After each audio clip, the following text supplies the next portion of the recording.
Vamos a ver un ejemplo de cálculo de una serie de Fourier en cosenos y el estudio de su convergencia. Tenemos este resultado que hemos visto en un vídeo anterior acerca de la convergencia de las series de Fourier en cosenos. Entonces, tenemos que es una serie de una función en cosenos, los coeficientes se calculan por proyección, es decir, integrando los cosenos con la función en el intervalo 0L, y si la función es de clase C1 a trozos, esta serie converge a los siguientes valores. En los puntos en los que la función es continua, converge al valor que nos da la propia función, y en los puntos en los que la función es discontinua, converge a la media de el límite por la izquierda y el límite por la derecha.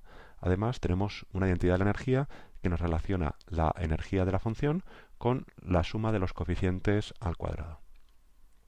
Vamos a aplicarlo a un caso concreto, que es la función lineal t, en el intervalo 0pi, y vamos a estudiar su convergencia también. Lo primero, la longitud del intervalo es pi, con lo cual sustituimos L igual a pi en todas las integrales y en todos los términos. Vemos que habrá cosas que nos van a simplificar, pi con pi, y tenemos entonces estas expresiones ya para los coeficientes y para las autofunciones. Sabemos que la función es un polinomio, por lo tanto es de clase C infinito, lo cual es bastante más que ser C1 a trozos. Por lo tanto, podemos aplicar el resultado anterior. No tenemos puntos de discontinuidad, con lo cual solamente nos quedamos con el caso de puntos en los que la función es continua y esos puntos son todos. Por lo tanto, la serie de Fourier converge al valor que nos da la función en todo el intervalo, es decir, converge al valor t en cada t. Fijaros que en esto lo sabemos sin necesidad de calcular la serie, ya que el resultado de convergencia no implica conocer de antemano los valores de los coeficientes, que podremos calcular a continuación. Para ello, sustituimos el valor de la función en las integrales y ya podemos calcular los coeficientes simplemente por integración.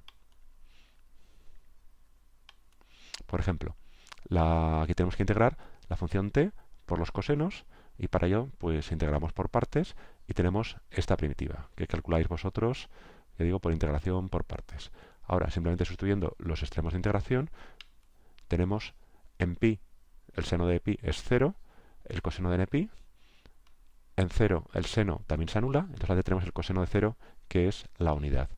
Esto lo podemos simplificar un poquito, ya que el coseno de npi ya sabemos que es menos 1 elevado a n, es decir, 1 para cuando n es par y menos 1 cuando n es impar. Por lo tanto, ya tenemos los coeficientes de nuestra serie. Sin embargo, fijaros en que esta expresión no vale para todos los n, no vale para n igual a 0, porque en n igual a 0 tendríamos un 0 en el denominador, por lo tanto, el coeficiente a 0 lo tenemos que calcular aparte. Entonces tendríamos t por coseno de 0, es decir, la unidad. Tenemos que hacer esta integral, que esta es inmediata, porque la primitiva de t es t cuadrado partido por 2 y la integral daría pi cuadrado partido por 2. Simplificamos esta expresión un poco y ya tenemos el valor pi para el coeficiente a 0, para el término independiente. También en la entidad de energía podemos calcular esta integral t cuadrado, de integral de t cuadrado, que nos da t cubo partido por 3, es decir, pi cubo partido por 3 en nuestro intervalo de integración. Aquí ya entonces ya podemos sustituir en todas estas expresiones los valores de los coeficientes. Por ejemplo, aquí ya podemos sustituir el valor pi que hemos obtenido para el coeficiente a 0. Simplificamos un poco. Sustituimos los valores que hemos obtenido para el resto de coeficientes. Y también podemos simplificar aquí términos, el 4 con el 2, el pi con el pi cuadrado. Y ya tenemos la expresión de la identidad de la energía. Ahora, en la serie, pues podemos sustituir los valores que nos han dado los coeficientes y ya tenemos nuestra serie de Fourier para la función t en el intervalo 0pi en serie de cosenos. Vamos a estudiar, a visualizar un poco su convergencia. Hemos visto que esta serie toma el valor t en todos los puntos del intervalo. Entonces, si vamos sumando términos, vemos que rápidamente converge al valor correcto, al valor que nos da la función t. Y fijaros en que en este caso no hay fenómeno de Gibbs porque la serie y la función toman los mismos valores para todo t. no hay fenómeno de Gibbs, como decíamos, y vamos a utilizar este resultado para calcular la suma de algunas series. Para empezar, vamos a simplificar antes estas expresiones. El coeficiente a 0 ya no hace falta simplificarlo, pero este coeficiente se puede simplificar un poco. Porque fijaros que cuando n es par, ahí tenemos 1 menos 1, estos coeficientes son 0.